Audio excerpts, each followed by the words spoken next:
Have you ever felt completely paralyzed by anxiety? As if your own mind were a prison from which you couldn't escape. Do you recognize someone trapped in an endless cycle of worry? That person who wakes at 300 a.m. with a racing heart, thinking through every bad scenario that could possibly happen. That person who freezes in an important meeting because their mind simply locks up. Someone who has every reason to be happy, yet lives in a constant state of mental tension. Perhaps you know someone like that, or perhaps that person is you. However, there exists an ancient philosophy, developed by warriors who face death each day, that can transform your mind into an unshakable fortress. I am not speaking of positive thinking. I am not talking about affirmations or manifestations. I am talking about a system, tested for centuries, that teaches you to maintain absolute mental clarity, even as everything around you crumbles. The samurai practiced shikata ganai, the radical acceptance of the inevitable. They lived by gamen, dignified perseverance through suffering, and they practiced fudoshin, an unmoved mind. This system stands in direct opposition to the culture of toxic positivity, and it will require you to do something that seems impossible at first. To accept that you control almost nothing in your life, until you realize this very acceptance is what sets you free. Before I show you exactly how this system works through the story I am about to tell, I invite you to subscribe to the channel, like this video, and comment below about which mental battle you are facing right now. Anxiety, procrastination, fear of the future. You need not explain in depth, just one word. I want to know what brought you here. Thank you sincerely for your attention. Now, let us begin. Chapter 1. The Day the Mind Broke. Today, I will tell you the story of a man named Hunter. Hunter was 35 years old, and his mind was silently crumbling. On the outside, he was the man everyone envied, a digital marketing manager at a tech company in Austin, Texas. A 5-figure salary, a modern apartment downtown, a smiling profile picture, a perfect life for social media. But inside his head, there was absolute chaos. He would wake at 5:30 a.m. with his heart already racing. Even before opening his eyes, his mind was sprinting. He checked emails on his phone while still lying in bed. 47 unread messages. Each one felt like a small bomb waiting to explode. In the shower, his mind refused to quiet. What if the launch fails? What if the boss hates the campaign? What if I get fired? What if I can't pay the rent? What if? What if? What if? Breakfast. He never had time. Or rather, he did, but his stomach was always so tightly knotted that eating seemed impossible. On his commute, he listened to productivity podcasts. He needed to optimize every second. He needed to be better, faster, more efficient. At the office, he was the first to arrive and the last to leave. Meeting after meeting. Slack bombarding him with notifications. Each ping was like a cortisol injection straight into his vein. At night, exhausted, he would collapse on the sofa. He scrolled through Instagram, watching other people live perfect lives. He scrolled through LinkedIn, watching other professionals get promoted. Comparison was poison, but he could not stop drinking it. He tried to sleep at 11:00 p.m. He lay in the dark, his mind spinning in endless loops. He replayed the day's conversations. He anticipated the next day's problems. He constructed catastrophic scenarios that never happened but felt absolutely real. At 2:00 a.m., he was taking melatonin. He tried guided breathing. He listened to white noise. Nothing worked. When he finally fell asleep, it was 3:00 a.m. 2.5 hours later, the alarm rang again, and the cycle repeated. You need to relax, his friends would say. Take a vacation, suggested the online therapist he sometimes consulted. Do yoga, recommended his coworker. But Hunter could not relax because relaxing meant losing control. and losing control meant everything would fall apart. So he tried to control himself more. He made more lists. He installed more productivity apps. He woke up earlier. He cut out sugar. He cut out alcohol. He started running. He started meditating. And the more he tried to control, the more anxious he became. Because life has this inconvenient characteristic: life does not care about your control plan. Chapter 2. The meeting that changed everything. It was on a Thursday, during an investor presentation, that Hunter's mind finally said, enough. He had worked on that presentation for 3 weeks. He had slept 4 hours a night. He had revised each slide 50 times. He had rehearsed alone in front of a mirror. He was ready. Technically perfect. The meeting began. Hunter opened the presentation. First slide. Second. Third. Everything was flowing smoothly. Then he reached slide 4 and his mind froze. His heart began to race. His hands started to tremble. The room began to spin. He looked at the investors' faces and suddenly could not process anything. The company's CEO was standing beside him. Hunter, are you all right? He was not. For the first time in 35 years, Hunter had a full-blown panic attack. In public, in front of 6 investors, his boss, and his entire team. I'm sorry. He left the room. He locked himself in a bathroom. He sat on the cold floor and he cried. He wept from utter exhaustion. He surrendered to the fact that his entire system of total control had spectacularly failed at the moment it mattered most. The CEO knocked on the door 10 minutes later. Hunter, open up. Let's talk. They went to an empty room. The CEO, a man in his 50s named Richard, did not seem angry. He seemed concerned. How long have you been like this? Like this? On the edge, on the verge of collapse. Hunter wanted to lie, to say it was just momentary stress. But he no longer had the energy to lie. About 2 years, maybe more. Richard nodded slowly. I was exactly where you are 10 years ago. I ended up in the hospital thinking I was having a heart attack. I was 42. The tests showed my health was perfect, but my mind was killing me. And what did you do? I went to see a guy, a different kind of therapist.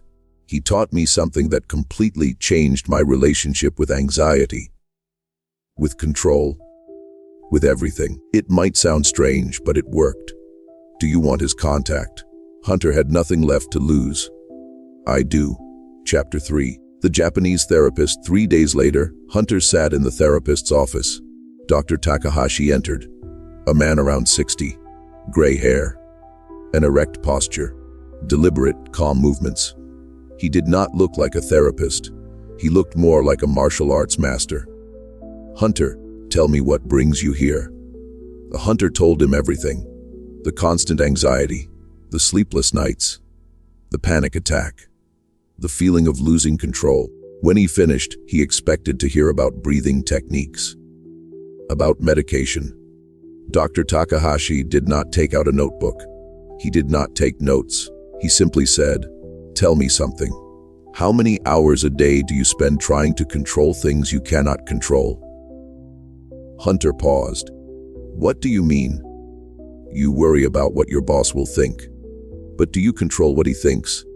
No, but I can do a good job. And you do not control what he thinks. You worry about whether you will be promoted. But do you control the company's decision? Not directly.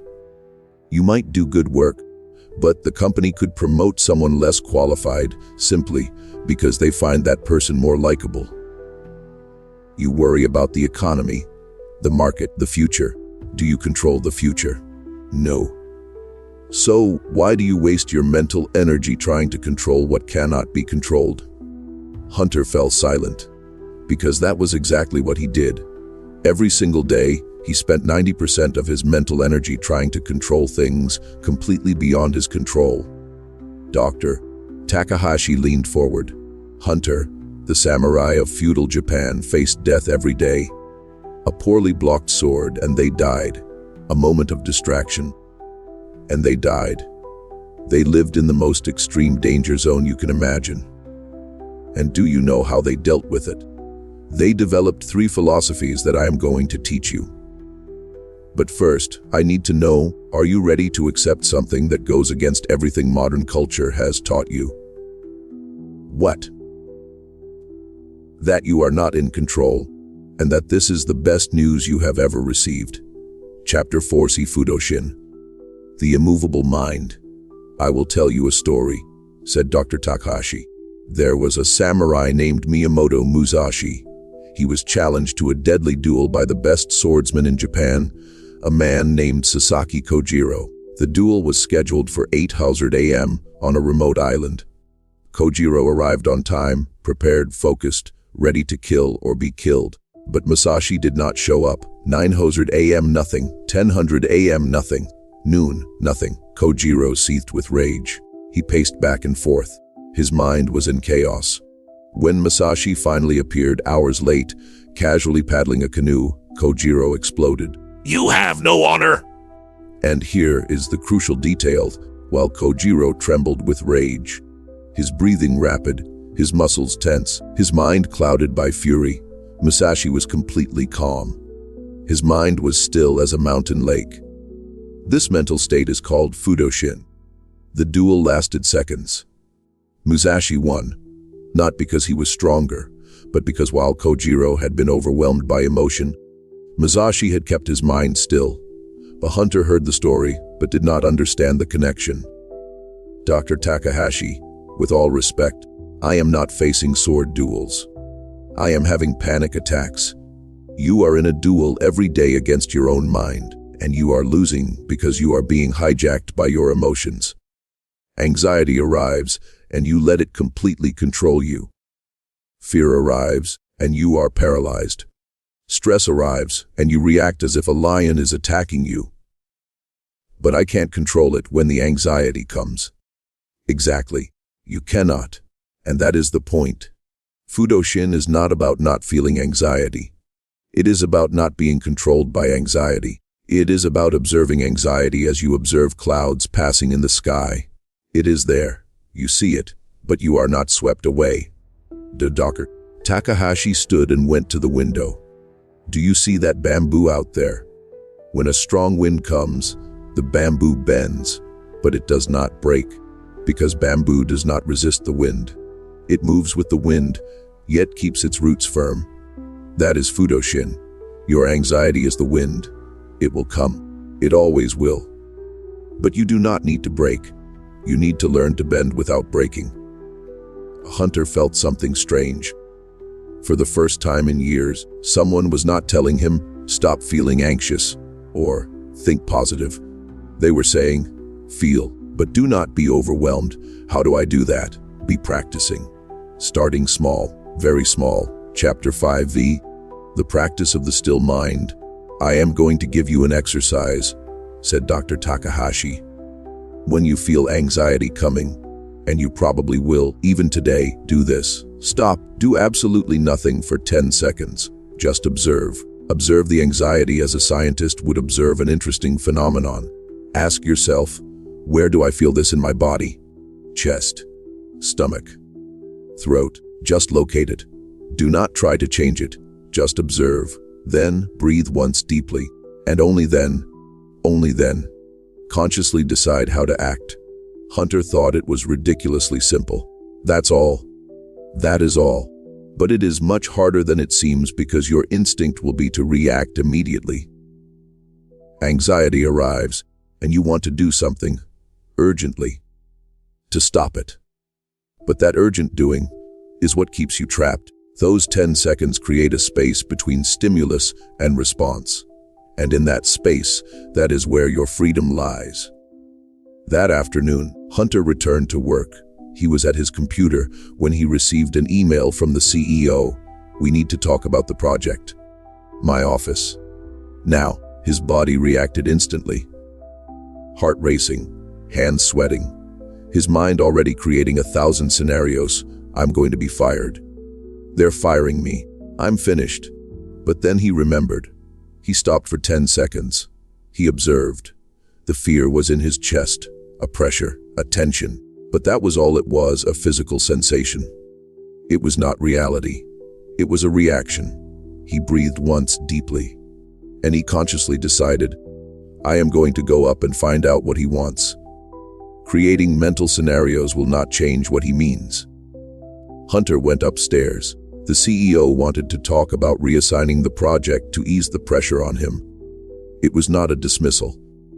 It was help. And in that moment, Hunter understood 90% of his suffering came from reacting to fear as if it were reality.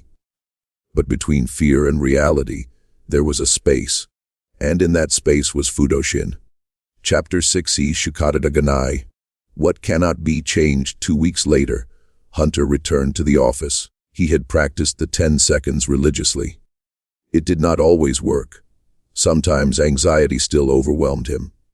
But he was getting better. Slowly. How are you? Asked Dr. Takahashi. Better. But I am still anxious about so many things. Especially the future. About what could go wrong. The doctor nodded. Tell me something. Do you have control over what will happen tomorrow? Not entirely. But do you have control over what your boss decides? No. Do you have control over the economy? Over the market? Over whether the company does well or poorly? No.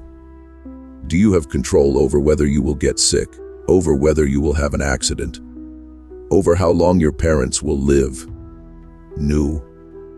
Hunter began to see where this was going. So why do you waste energy worrying about things you cannot control? Because I feel I need to prepare, to anticipate problems. There is a difference between preparation and worry. Preparation is action. You do something concrete to deal with possibilities. Worry is anticipated suffering. You suffer for something that has not even happened and may never happen. Dr. Takahashi took a piece of paper and drew 2 circles. A small one in the center, a large one around it. This small circle represents the things within your control, your actions, your responses, your values, your effort.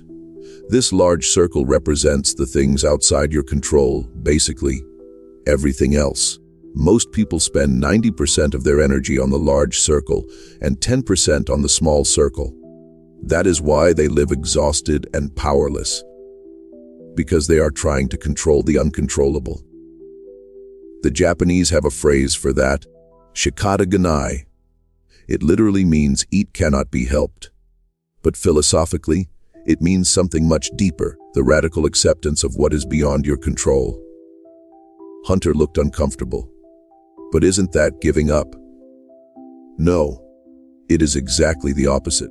It is about freeing up wasted energy to focus on what you can do. Chapter 70. The Atomic Bomb and Philosophy. Dr. Takahashi leaned back. I am going to tell you about the greatest example of shikata ganai in modern history. August 6, 1945.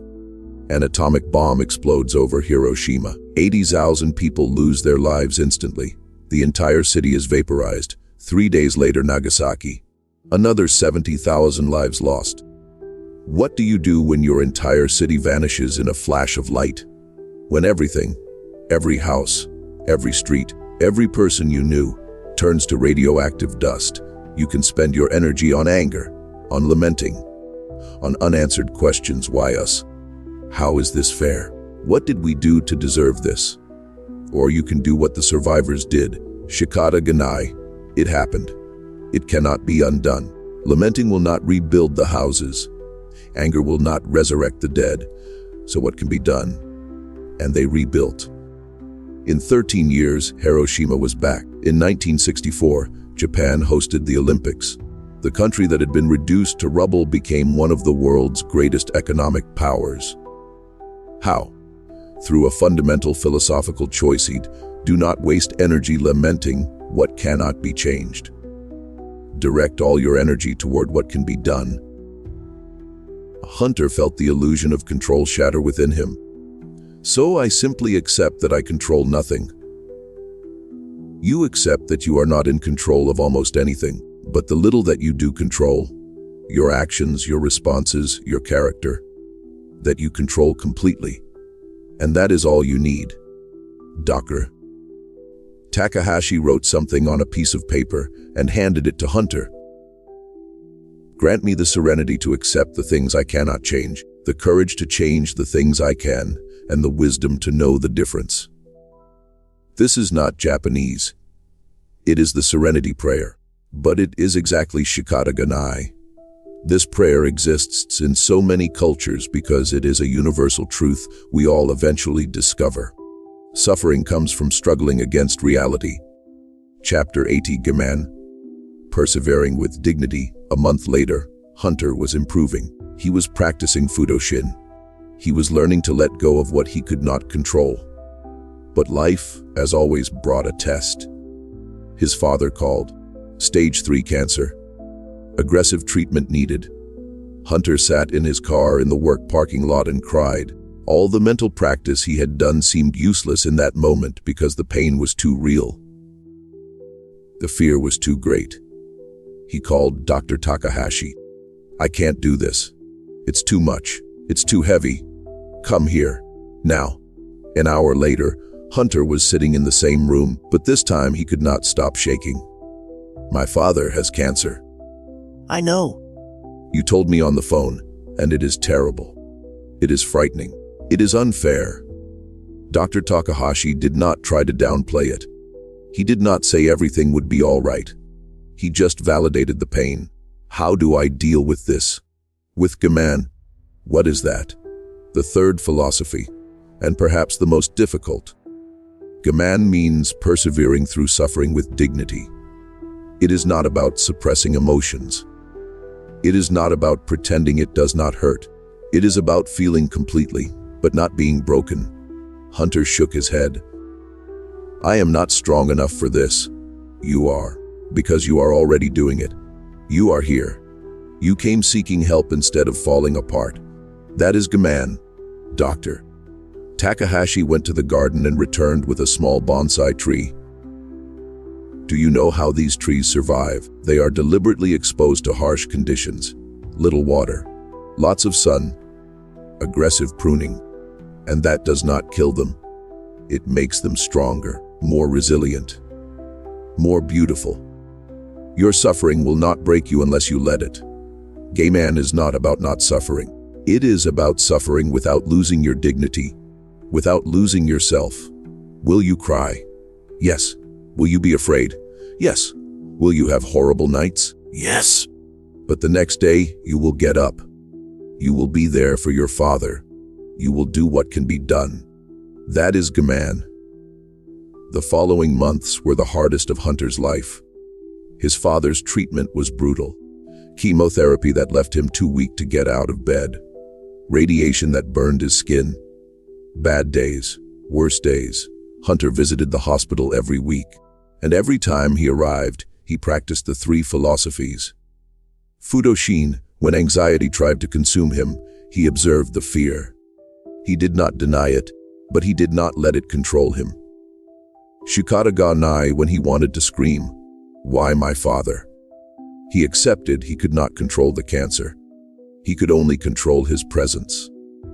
Gaman, when the burden seemed unbearable, he would cry in the car after visits.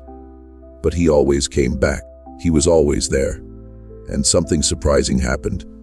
His father realized. One day, too weak to speak much, he held Hunter's hand and said, "You're different, son, like this. You used to always be tense, always in a hurry, always on your phone. But now you're present, really present. It's everything I've ever wanted." Hunter had to leave the room to cry because he realized the crisis had given him what he always wanted but could never get: real presence, real connection.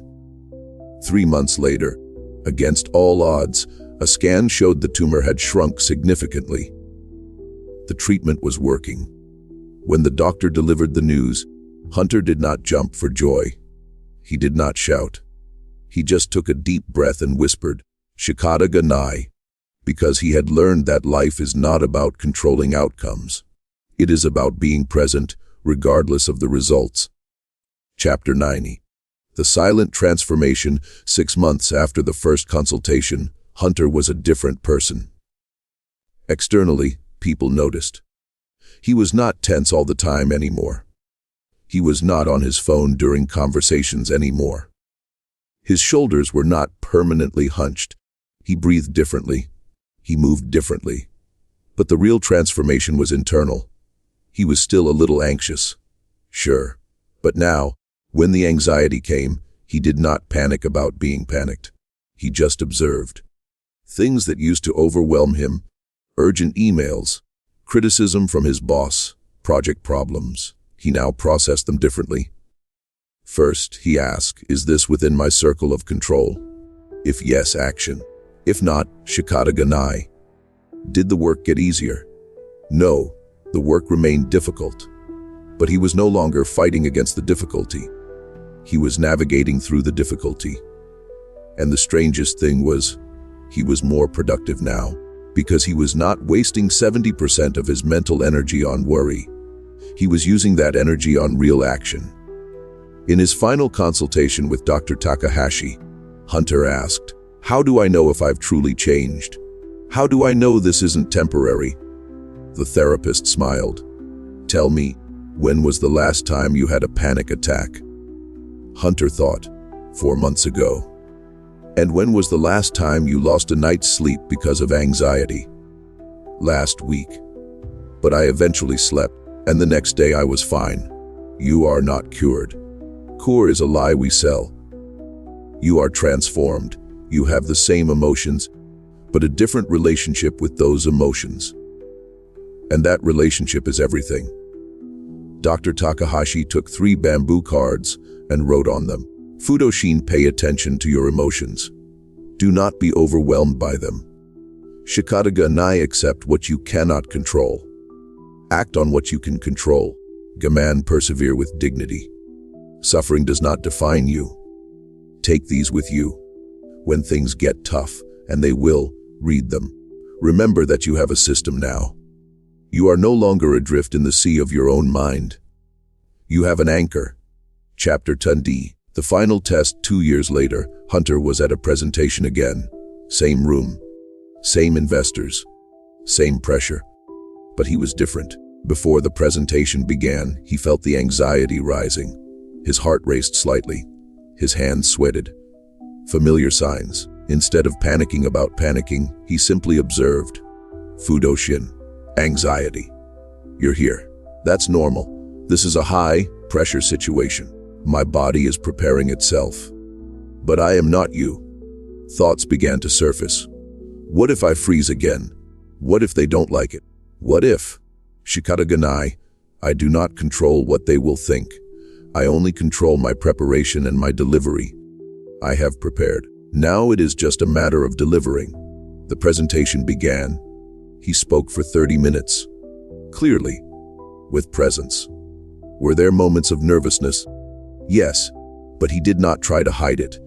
He just acknowledged it and continued. In the end, one of the investors said, best presentation we've seen this year. You have our investment. Later in the car, Hunter did not celebrate wildly. He did not post on Instagram. He just sat in silence for a moment and felt gaman. Respect for the journey. Acceptance that there would be good days and bad days, but he had the tools to navigate both. A neuroscientist at Stanford University who studies emotional regulation has discovered that the practice of observing emotions without judgment, what we call meta-awareness, strengthens the prefrontal cortex and reduces amygdala reactivity.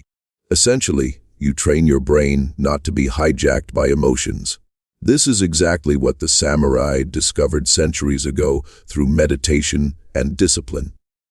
A clinical psychology researcher explains, radical acceptance, accepting what we cannot control, is one of the strongest predictors of mental health. Patients who develop this capacity report significantly lower levels of anxiety and depression, not because their circumstances have improved, but because they have changed their relationship with those circumstances.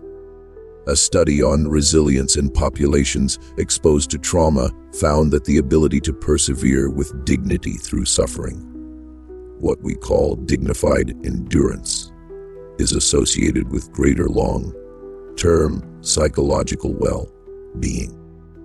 It is not about not suffering. It is about maintaining a sense of self and purpose even during suffering. But here is the part nobody tells you about true mental strength. Hunter did not stop there. In his 3rd year, he began teaching these philosophies to his team. When someone was overwhelmed, stressed, on the verge of collapse, he did not offer generic advice like relax or think positive. He asked, "What part of this is within your control?" And he helped the person draw the 2 circles. And always, the person discovered they were expending all their energy in the large circle and 0 in the small circle. His team became the most productive in the company. Not because they worked longer hours, but because they did not waste energy on pointless worry. They focused on what they could control. The CEO noticed, "What are you doing with your team? They seem different." I taught them to stop fighting reality and start working with reality. Can you teach the rest of the company? And so, Hunter became something he never imagined: a mentor. Not of productivity, not of time management, but of mind management. And the most surprising thing, his father, who survived cancer, witnessed the entire transformation. And one Sunday, during a family lunch, he said, "You know, I'm proud of you, right?" Why? Not because you're successful, but because you've discovered something most people take a lifetime to discover. That peace doesn't come from controlling the outside world. It comes from mastering the inner world. Hunter's story is not unique. It is universal, because we are all struggling with the same things: anxiety, fear, the illusion of control, the exhaustion of trying to control the uncontrollable. But here is the truth no one tells you: you already have everything you need to build unwavering mental strength. It is not outside of you. It is inside. Flourishing is not something you acquire. It is something you reveal. The ability to observe emotions is already within you. You just need to practice. Unshakeable is not giving up. It is liberation. When you stop fighting what you cannot control, you free up infinite energy to act on what you can. Game-on is not about being strong. It is about being human. To suffer and not be broken. To persevere with dignity. Not because you are special, but because you choose to. And here is the most important thing: it does not have to happen overnight.